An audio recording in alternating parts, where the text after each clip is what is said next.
Breaking news చూస్తున్న మంత్రి కొండా సురేఖ మాజీ మంత్రి కేటీఆర్ అంశంలో కీలక ట్విస్టులు చోటు చేసుకుంటున్నాయి.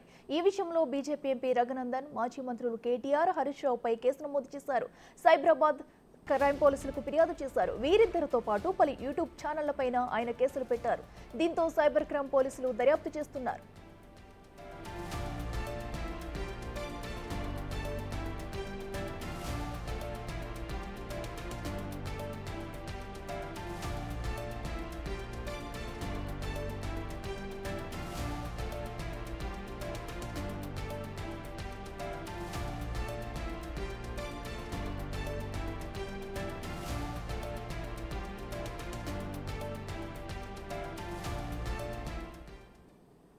మంత్రి కొండా సురేఖ మాజీ మంత్రి కేటీఆర్ అంశంలో కీలక ట్విస్టులు చోటు చేసుకుంటున్నాయి. ఈ నేపథ్యంలో బీజేపీ ఎంపీ రఘునందన్ మాజీ మంత్రులు కేటీఆర్ హరీష్ రావుపై కేసులు నమోదు చేశారు.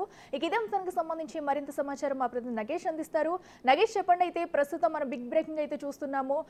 బీజేపీ ఎంపీ రఘునందన్ రావు అయితే అటు కేటీఆర్ మీద హరీష్ రావు మీద కేసు నమోదు చేసినట్టు తెలుస్తుంది. ఏ సెక్షన్ల మీద వీరిపై కేసు నమోదు చేశారు?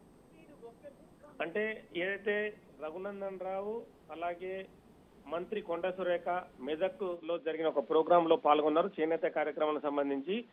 అందులో మంత్రి కొండా సురేఖ రఘునందన్ రావుని అన్నలాగా భావించి చేనేత వస్త్రంతో తయారు చేసిన ఒక దండని మెడలో వేసింది. దీన్ని విపరీత అర్థాలు తీస్తూ రకరకాల ట్రోల్స్ ని యూట్యూబ్ ఛానల్స్ నిర్వహించాయి. అందులో హరీష్ రావు ఫోటోతో ఒక ట్విట్టర్ లో పోస్ట్ అయింది. ఆ పోస్ట్ లో కూడా అసభ్యకరమైన పదజాలంతో కూడా వాళ్ళు పోస్టులు పెట్టారు. దీన్ని తీవ్రంగానే రఘునందన్ రావు పరిగణించాడు.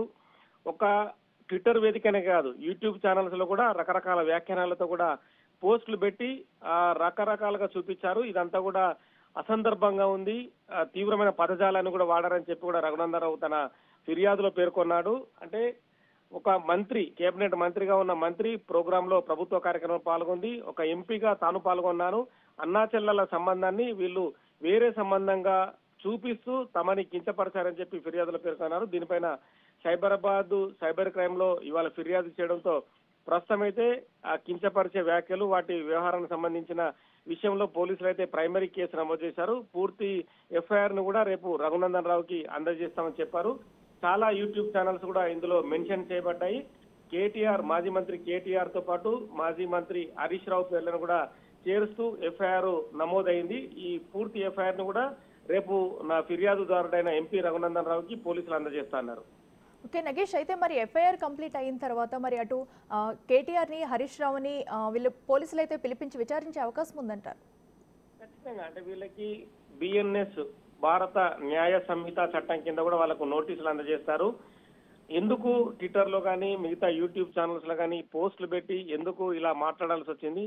ఒక కేబినెట్ మంత్రి పాల్గొన్న ప్రోగ్రామ్ లో వాళ్ళని వేరే అర్థాలు చూపిస్తూ వాళ్ళ సంబంధాలను కూడా వేరే రకంగా చూపిస్తూ ఎందుకు పెట్టాల్సి వచ్చిందని చెప్పి కూడా ఖచ్చితంగా ప్రశ్నించే అవకాశం కనిపిస్తుంది.